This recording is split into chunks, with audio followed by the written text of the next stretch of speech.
તો અમરેલી જિલ્લાના લાઠી તાલુકામાં મોડી રાતથી ઝરમરથી માંડી અને ધીમી ધારે વરસાદ શરૂ થયો।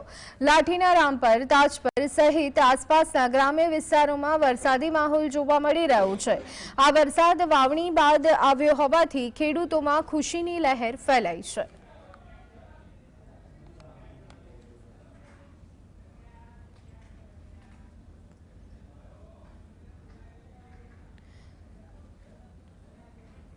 तो लाठी सहित समग्र अमरेली में वरसादी माहौल सतत अविरत पड़ी रहेला वरसादने कारणे वातावरण में ठंडक प्रसरी जवा पामी छे।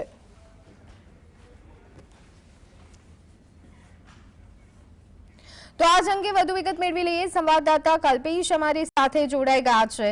कल्पेश, समग्र कही शकाय लाठी सहित अमरेली में वरसादी माहौल शुं विगतो?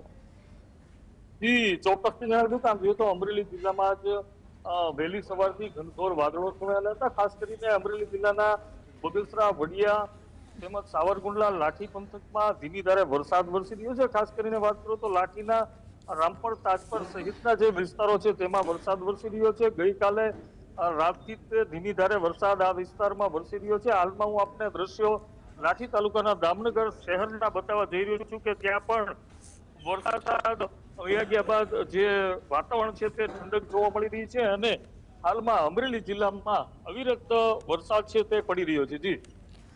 जी बिल्कुल, तंत्रनी केवी तैयारीओ जोवा मळी रही छे कारण के थोड़ाक ज वरसादमां अनेक जग्याएथी प्री मोन्सून प्लानना तंत्रना धजागरा उड्या छे त्यारे अत्यारे हाल त्यां शुं स्थिति जोवा मळी रही छे?